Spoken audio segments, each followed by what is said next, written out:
Alright, so I'm back, and today we're going to take a look at toyworld's what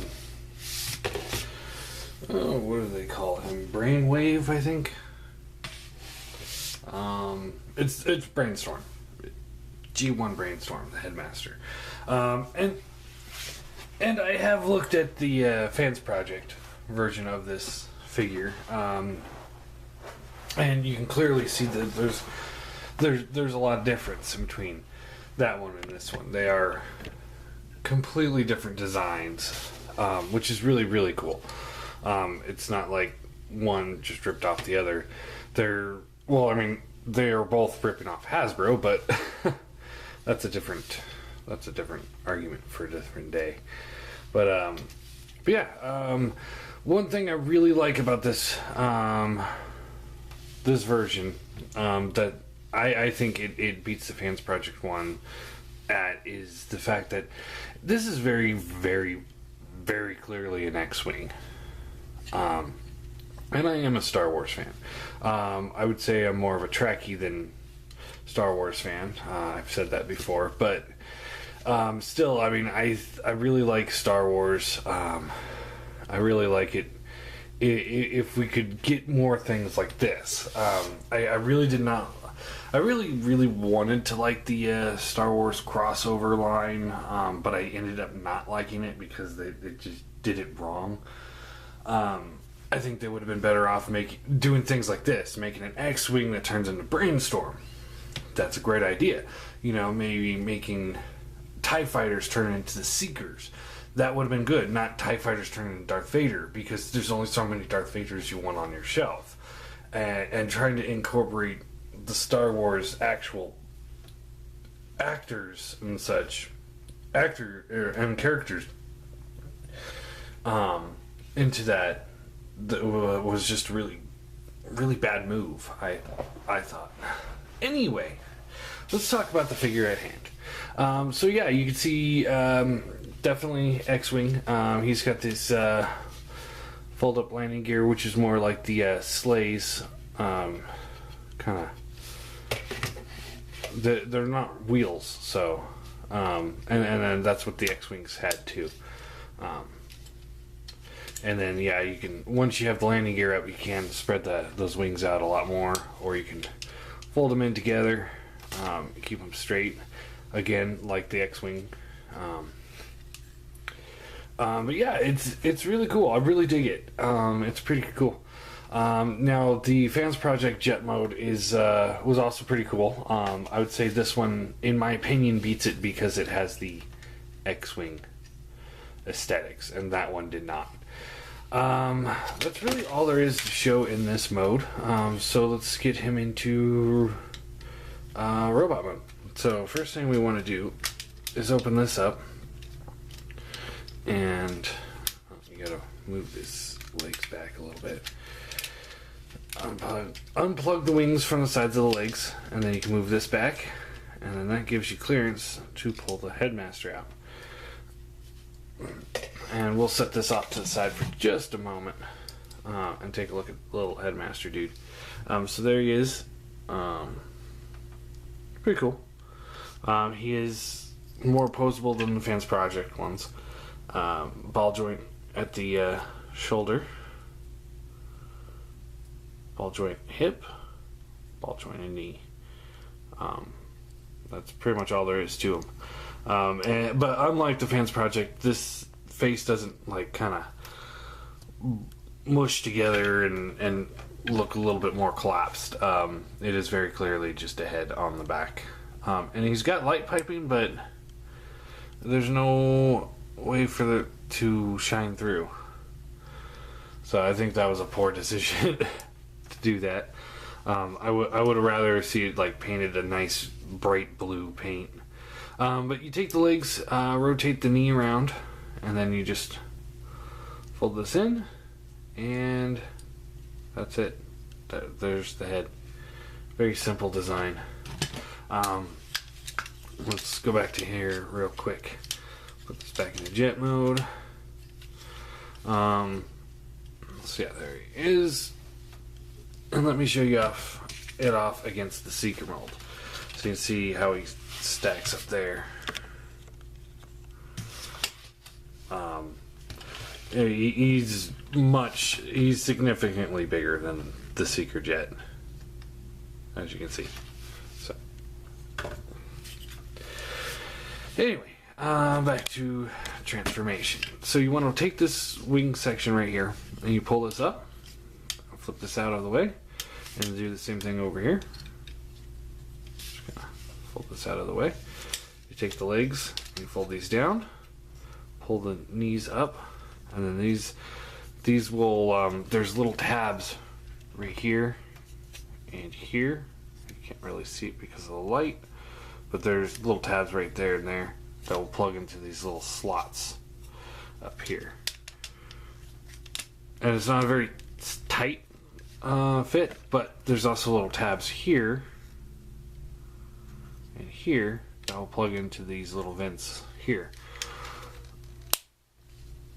And once you have those, that's a really sturdy connection.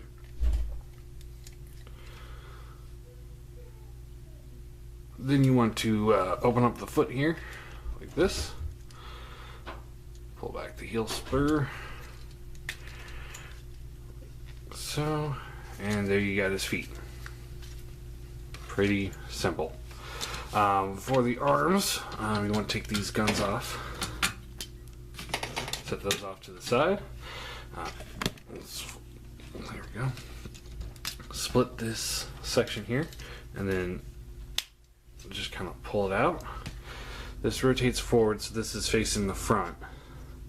And there's a little tab in there that this will not really plug into. It's supposed to, but it doesn't. I think Optobotomus had the same issue, where it more or less rotates on its own. There's not much one can do about that. So, anyway. Okay, then you take this little vent here, flip that forward, extend the arm, fold this down, rotate this around. Then you want to open this little panel here. Once you do that, then you can flip the hand forward. And it likes to rotate and get stuck in there, so you kind of have to wedge your thumb in to keep the fist straight. Because if it turns on you, it's not going to rotate on you. Then you collapse this back up, like so. And like I said, this panel just does not like to stick in there.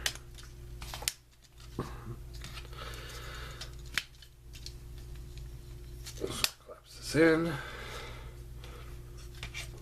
pull out the arm, rotate that panel forward, so it comes down,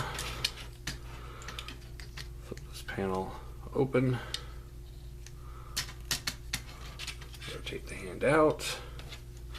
You can see it right here, like it's straight, and then when you just try and push it, it kind of turns. And if it turns like that, it's going to lock up on you. So you just kind of have to wedge it just right, like so. Once you get it there, you are done with robot mode. You can take these wings here, and I like to just fold them straight up like so. They are pretty loose, but once you get them folded up like this, they seem to hold really well. There's no connectors, there's no, it just that's when the friction really kicks in and locks them in place for you. So it's pretty cool. I like how that works.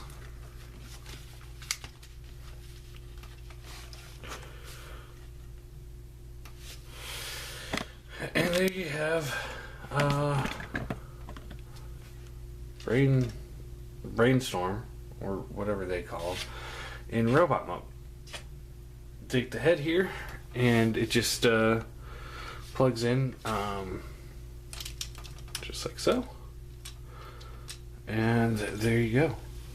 And he's got much more of the G1 accurate face sculpt. than the Fans Project one.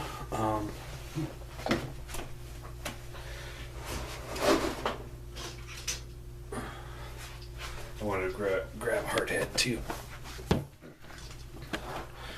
Alright. So for size comparison, there he is next to the Hardhead. As you can see, they are, well, head to head just about the same. Here they are next to the Classics Optimus Prime, and they are about a head taller than he is. And here they are next to the Seekers. It comes up about mid chest to the Headmasters. So it's really cool. I mean, I am very much a fan of the scale. I like the big chunky, you know, a little bit bigger than Voyager Headmasters. For me, it works. If you prefer to have them a little smaller, then the Fans Project one's going to be a much better choice for you. And I wanted to just check real quick to see if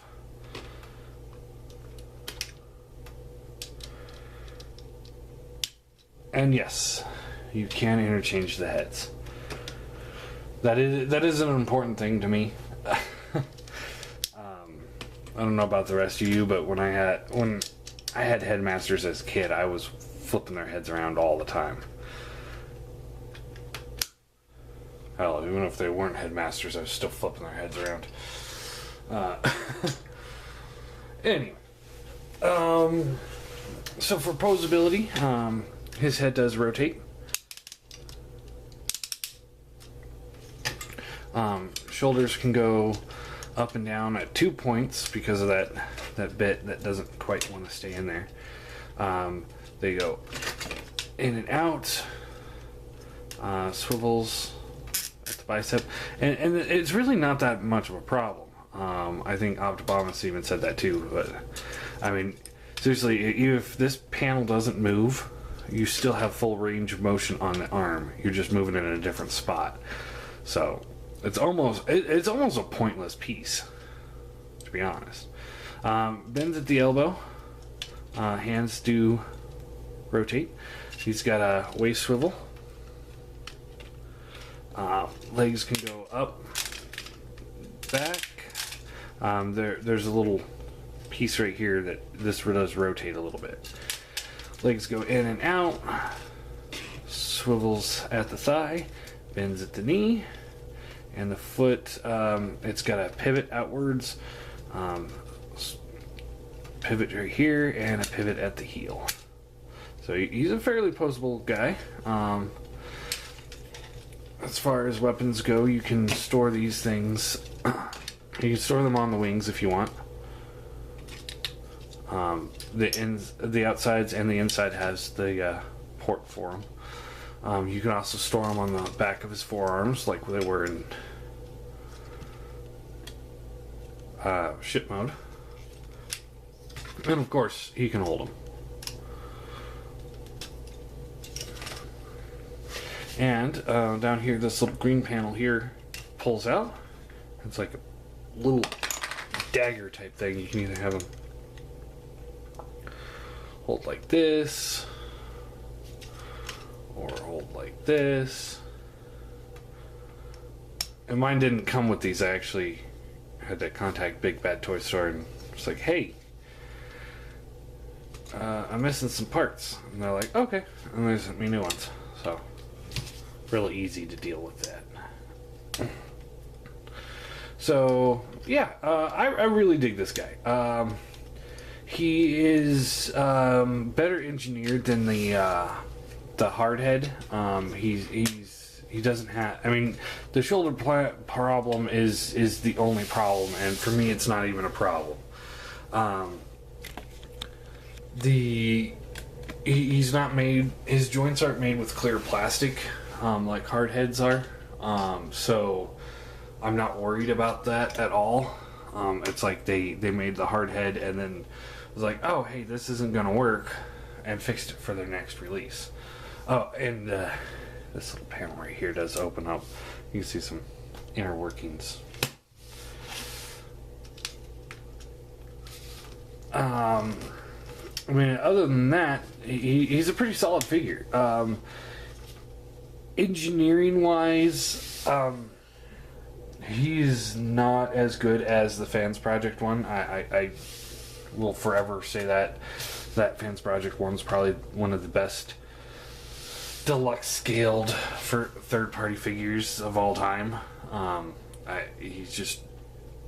His engineering is just phenomenal. But at the same time, I do like having Brainstorm with the wings, because he's supposed to have wings on his back, and that one did not unless you sacrifice the guns, and then he doesn't have guns.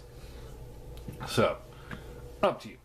I like the Headmasters being big and chunky like this. Like I said, they are about a head taller than the Voyager Prime.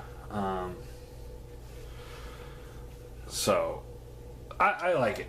I really dig these guys. I'm very excited for the Skull Cruncher. It doesn't seem like Toy World is intimidated by Fans Project doing Headmasters, and they're just going to keep going. So I hope they do, because I would like to see some more Decepticons in this scale. Or any Decepticons. I mean, so far, in between all, 5 Headmasters that we had released from the 2 different companies, we have 2 Brainwaves, a Hardhead, Chrome Dome, and then Weird Wolf. So we have 1 Decepticon for the 5 Autobots, or for the 4 Autobots, and 2 of those Autobots are the same character. So, But Skull Cruncher's coming out, so that'll slowly start getting into equalizing this. I'm really excited for Toy World. They're one of my favorite companies, up-and-coming companies. I know they've been out for a while, but I think they're doing a really, really top-notch job with these guys. Also the Orion figure, which I did sold because John Lant told me to. And now he's got an Orion. And he says that it's perfect scale. I'm still really happy with Classics Prime. Anyway. So yeah, I'm really excited to see what this company comes out with next. So my question of the day is, which one do you guys prefer better? The superior engineering of the Fans Project Brainstorm, or the simpler but bigger, chunky Toy World Brainstorm? Let me know in comments below, I guess. Yeah, I guess that's it. I like this guy. Rating. I'm gonna give him an 8 out of 10. I gave the Fans Project one a 10 out of 10. His engineering is still just amazing. So I think this guy, he's got a couple little issues like the shoulder thing and the wings not really having a place to lock. It doesn't really bug me too much, but it is something that they should have thought out a little bit better. But other than those 2 minor gripes, I think he's a pretty solid figure. So I give him an 8 out of 10. I'm pretty comfortable with that. It looks like they learned their lessons from Hardhead, and as we move forward, hopefully they won't repeat Hardhead. I'm still a little hesitant on the Hegemon reissue, because I know a lot of his joints are made with the clear plastic. I'm a little hesitant with that, especially with the Leader Class Megatron for Generations looming on the horizon. It's kind of like, do I risk $100 on this guy, or wait and spend $50 on the other guy? That's my other question today. What do you guys think? Hegemon or Leader Class Megatron? They were probably both going to be about the same size. So